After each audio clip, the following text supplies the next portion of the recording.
Hello there, this is Sebastian Beaumont here with week 3 of 6 of this course in meditation. So this week we're going to be looking at kindness, positive emotion and ethics, as well as doing a full-scale meditation, of course. But before we get into that and before we do our 3-minute arrival sit, what I'd like to do is I'd like to look at the whole business of sleepiness. So sleepiness is a really common issue for people who meditate. If you get drowsy when you meditate, then it's worth considering what the reasons for this might be. So the first reason for being sleepy in meditation is simply you may be underslept. You may not have slept enough last night, and the remedy for that is very simple. You just sleep more, go to bed a bit earlier. This is very good for well-being as well as for meditation, so it's worth considering. The next one, number 2 of 5, is that you may have eaten a heavy meal before meditating, so it's worth thinking about that a little bit and making sure that you're not too full of food when you sit down to meditate. Number 3 is that you may be overtired from exercising. If you've done a lot of exercise, then meditating immediately after that is probably not a very good idea. A little bit of exercise can be very good for making us feel refreshed, so that could work very well for us, but being overtired can make the mind very sludgy. Number 4 is quite an important one, as a distraction. The interesting thing about meditation is that the mind yearns for change, but also fears it. And so what happens when there's a sense perhaps that embarking on a meditation practice could induce change, then the part of us that is uncertain about that may lead to us becoming sleepy. So that's a kind of sabotage mechanism that is more common than you might imagine. If you feel very sleepy when you sit down to meditate, but as soon as you get up, you suddenly feel very lively for getting on for the next thing, then this might be what is happening to you.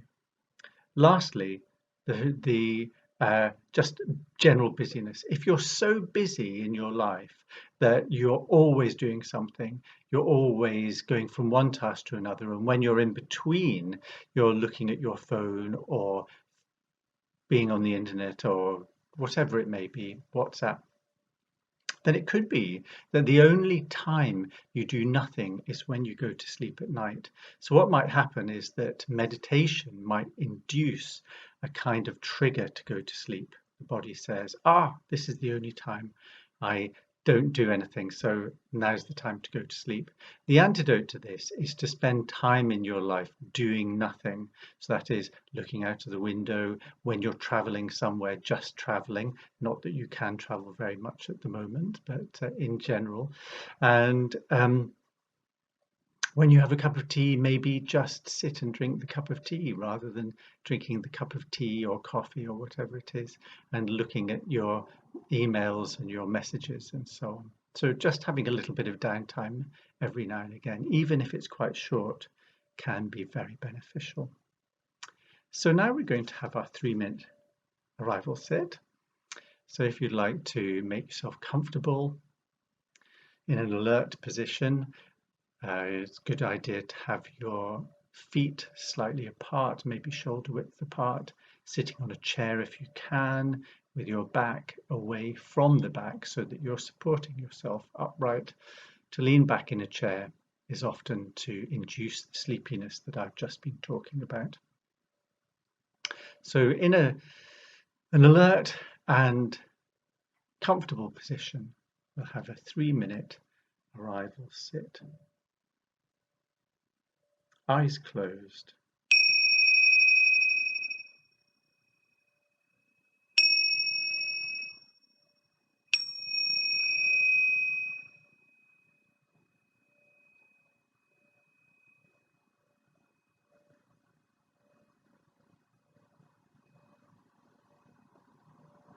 So arriving in the space, just noticing whatever is in our experience, pleasant or unpleasant or neutral. Doesn't matter what our experience is, we're just noticing where we are at the moment and allowing that to be exactly as it is. We're not trying to change anything. We're just trying to notice and be with whatever is going on in our experience at the moment, just for a little while.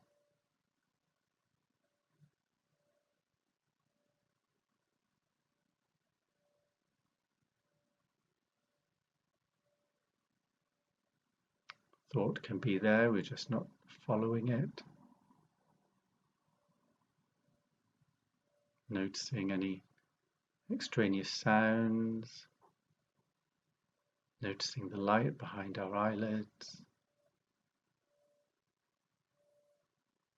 noticing the emotional tone that you have today, whether it's calm, not calm, happy, sad, whatever, absolutely fine. That's our starting point.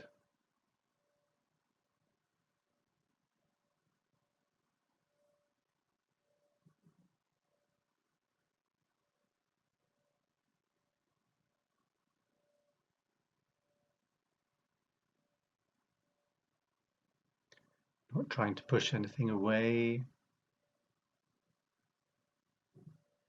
or hold on to anything. Just an acceptance of whatever state we're in at the moment.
If you'd like to open your eyes and relax into whatever posture you might want for a little bit of talking.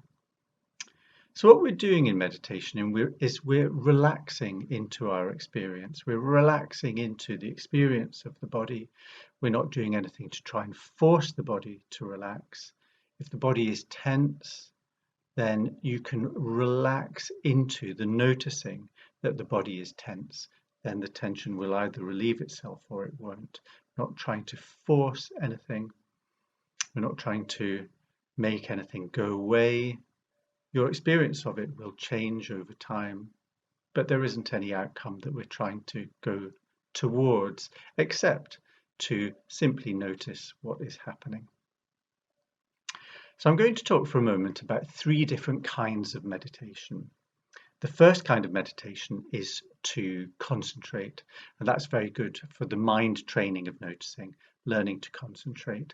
And in the meditation we're going to do today, and which we did in the last 2 sessions, we count the breath, and that's the whole point of counting the breath, is to help us to concentrate on what's happening. So that's in a way a mind orientated meditation, because the mind is involved in the counting of the breath. The second kind of meditation is for being with what is.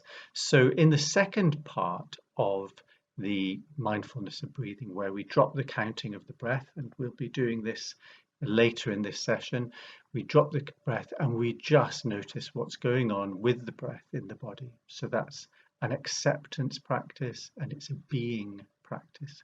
So it's being with what is. Another kind of meditation is for kindness and positive emotion. This is often skirted over or not talked about a great deal in meditation, but it is actually very important for getting positive emotion going and for a sense of well-being. So without these three kinds of meditation, so that's without concentration and without allowing and being and without positive emotion, we don't have a three-dimensional meditation practice. And it can become quite dry and clinical and just a task to be done. When all distractions of the mind and body fall away, what is left behind after that is a positive, an intrinsically positive mental state. So positive emotion, kindness, and ethical behavior are inseparable. When we're feeling positive, we behave more kindly, and when we behave kindly, we tend to behave more ethically. They all just simply go together. So the meditation that we're going to do today, which will again be the mindfulness of breathing, and the reason why we do the mindfulness of breathing is because it's something that's always with us and it's ever changing. So it makes a good object of meditation.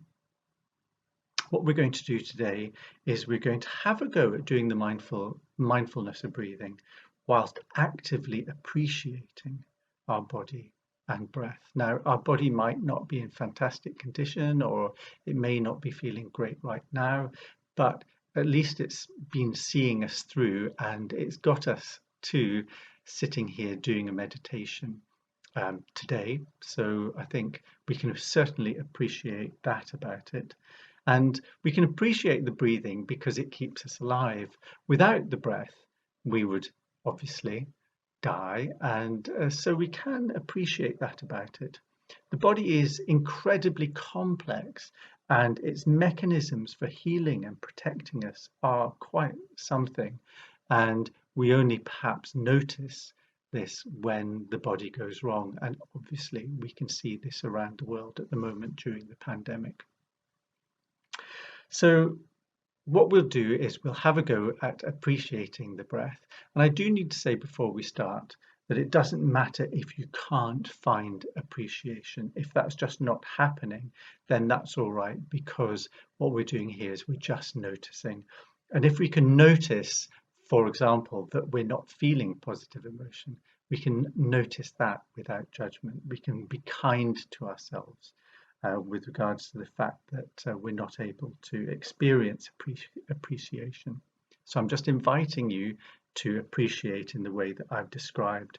But if that doesn't arise, that's fine. If it does arise, that's fine. The more we do this, the more likely it is to arise. But it doesn't necessarily mean that it will definitely arise on this occasion. So, okay, we'll just settle down then to do a period of the mindfulness of breathing in 4 stages, which I will lead.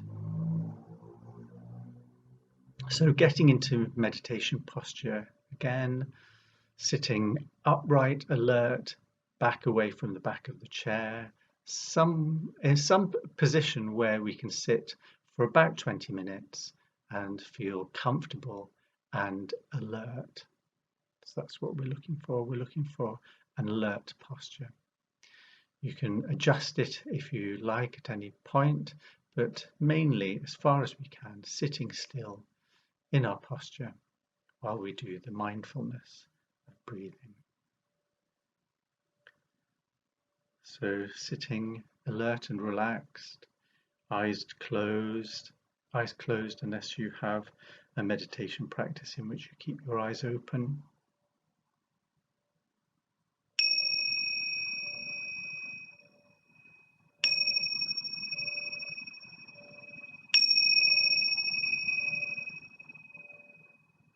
Mindfulness of breathing. So So in the first section of the mindfulness of breathing, we're going to count the breath. We breathe in, breathe out, count 1 just at the end of the out breath. Breathe in, breathe out, 2 just as the breath is closing down. Count our breaths up to 10, start again at 1, and then go round the cycle of counting for the period of this section of the meditation.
So remembering that we're not trying to stop thinking.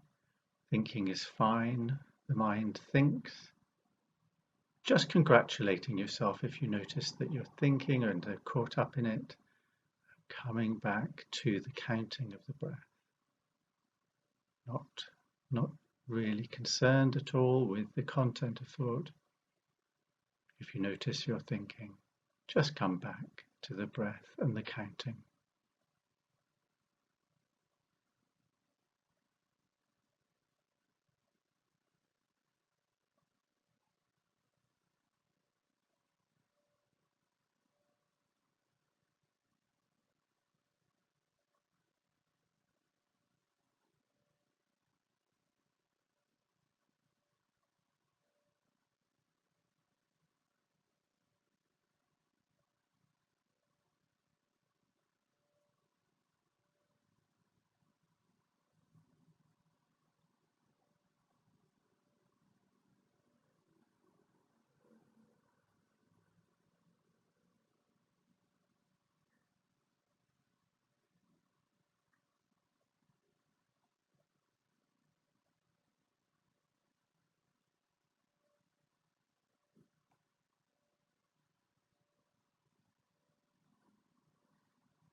Now moving on to the second stage of the mindfulness of breathing.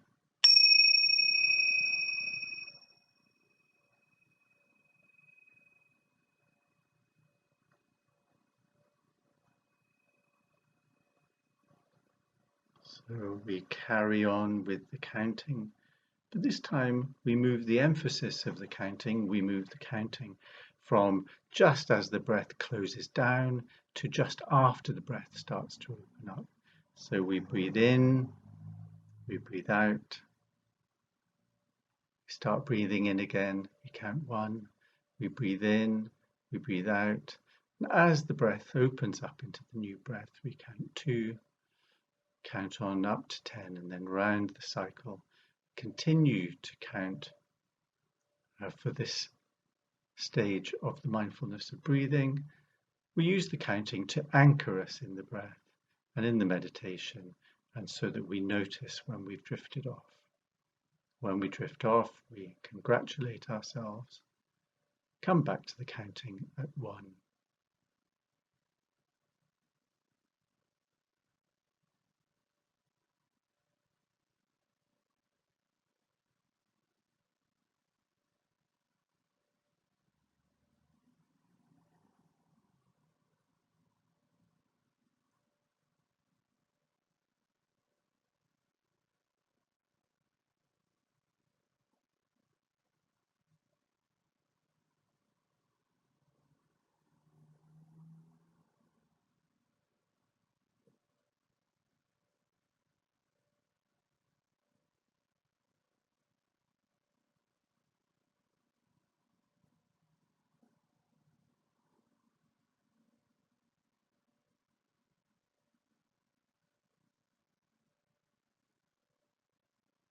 If you find that you lose track of counting before you get to 10, that's fine as well. Just notice kindly and come back to the counting.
Remember, if thought is coming up a lot, that's fine. Just not going with it, just not following thought. Having a lot of thought doesn't mean that a meditation is a bad meditation.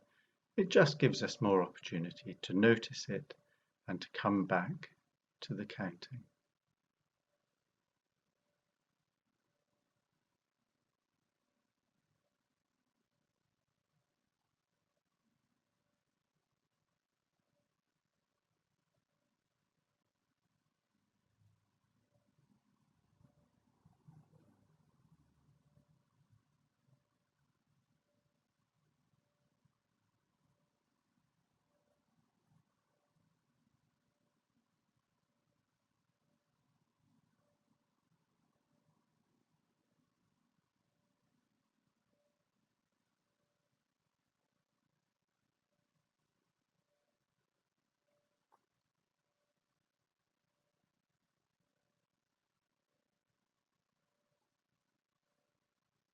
So now moving on to the third stage of the mindfulness of breathing.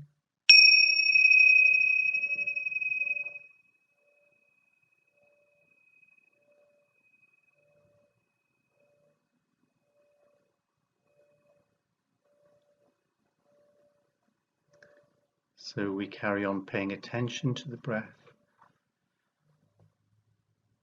and drop the counting.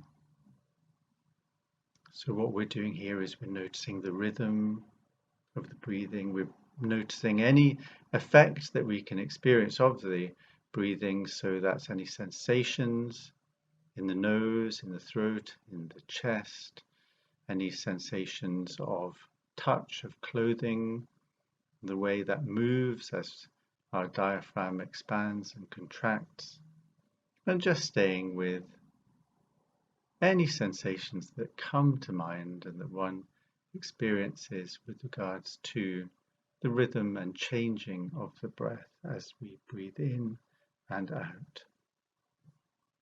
Remembering again that we're actively appreciating our breath, what it does for us, the purpose that it has in keeping us alive, of oxygenating the blood and helping us to maintain our well-being.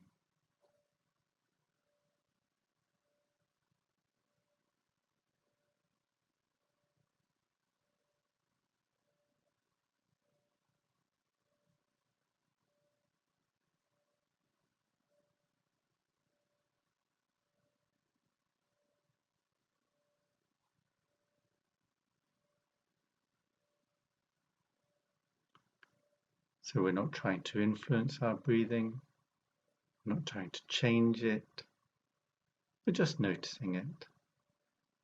Maybe breathing slowly, quickly, deeply, shallowly. All of that is fine. Just noticing whatever is happening with our breathing. Allowing it to be exactly as it is.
So we're remaining receptive to whatever our experience is.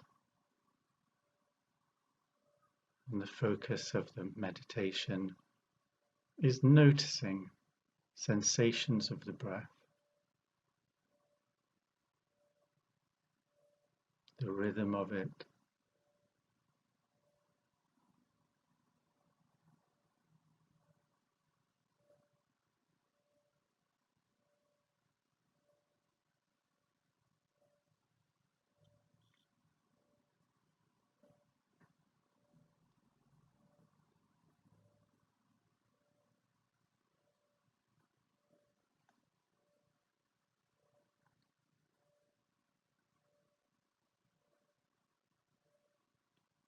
So moving on into the fourth stage of the mindfulness of breathing.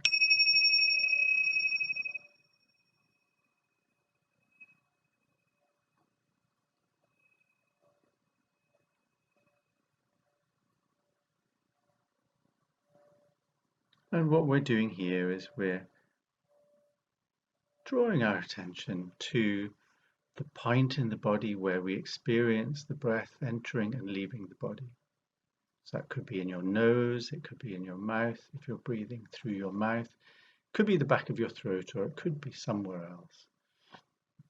The point here is to bring attention to that point where the breathing is experienced, and to spend the next period of time just following and noticing the ever-changing quality of the breath as it enters and leaves, noticing too that there is a still point at the end of the in-breath and at the end of the out-breath before the breath changes.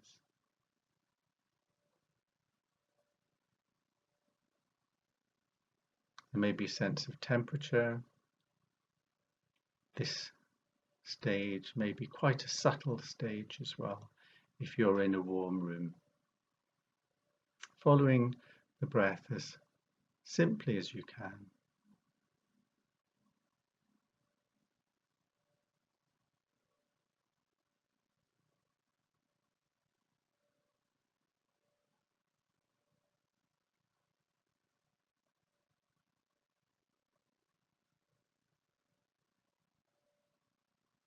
If you find yourself drifting off a lot, reintroducing the counting can help.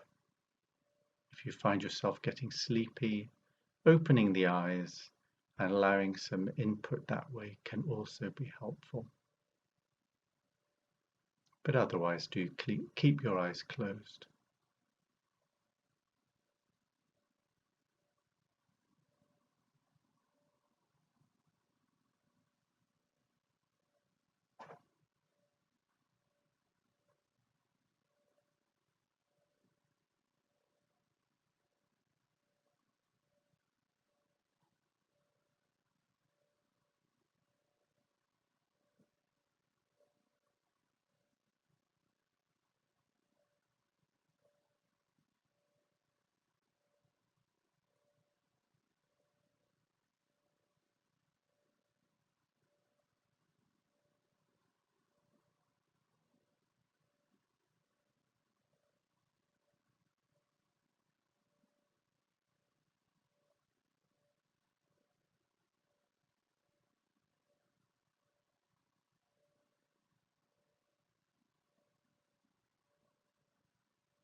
Remembering this is a practice in which we don't judge our experience, we just notice our experience.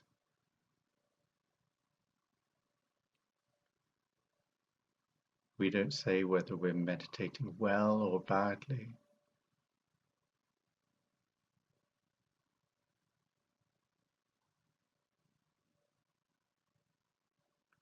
We're not trying to be calm or still.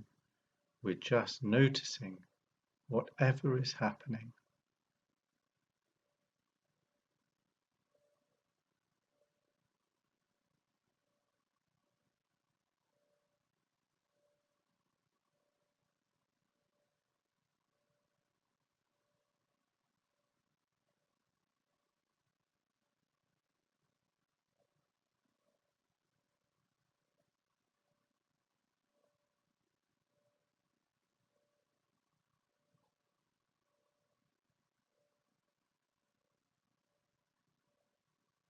And now as we start to close the meditation, just taking your attention in a more wide sense out from this one-pointed attention on the breath and opening up to the experience of your body as a whole.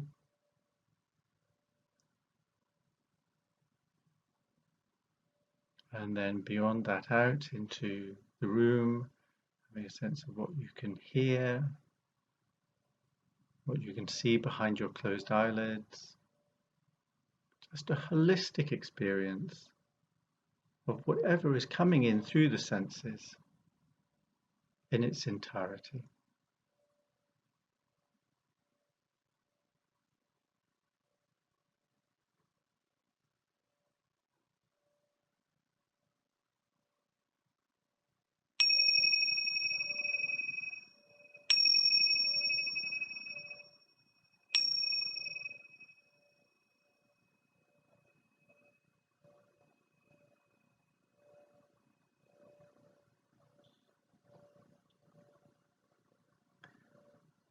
No hurry to come out of the meditation.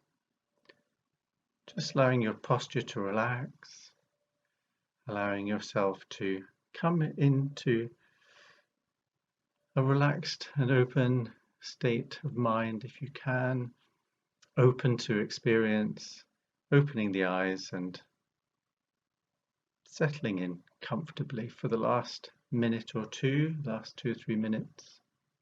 Just want to say one or two things before we close about gratitude. Cicero, the Roman historian, said, "Gratitude is the father of all virtues. It is good for your health. Do it every day." So what we need to remember is it doesn't matter whether we can bring kindness to our experience or appreciation. It's not a failure if you notice that this is not possible for you. What we need to do is notice that, and we can notice that with kindness. It's actually the noticing that is important. Positive emotion promotes integration, and it does this because the parts of ourselves that are not helpful or healthy simply start to dissolve or fall away if we bring kindly attention to our own experience. And this is the reason why the content of experience is not important. It's the attention, the kindly attention and the noticing, the non-judgmental noticing that we bring to it that is the important thing. So just briefly about ethics, and just to say, why is it important to consider ethics with regards to meditation? So I would say that if you've behaved badly or had a heated argument before sitting down to meditate, it's unlikely that you'll have a calm or productive meditation, or it will be less so, unless of course you're noticing that you have behaved in these ways, or noticing the after effects of behaving in these ways. Because the less that we carry that causes us tension, the less that we carry that causes us to not be in the present moment, the more we can be present, the more we can rest in presence. This is better for ourselves, it's better for other people, and it's better for the world because we are more appreciative and we behave more kindly and ethically in those circumstances.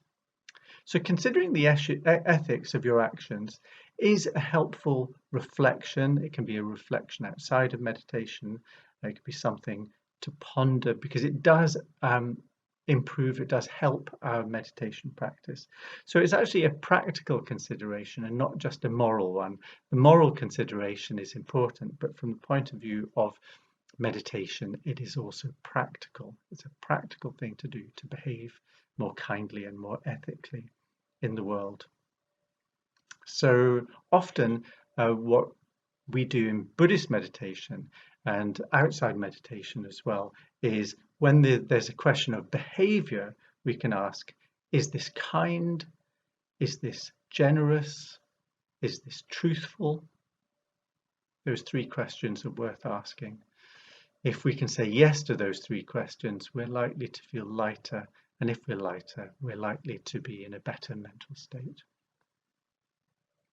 So I hope that has been a helpful session, and I'll look forward to seeing you next week. Don't forget the other meditations that I've done will be available if you just scroll down within the Together Apart Facebook page. But I also look forward to seeing you next week.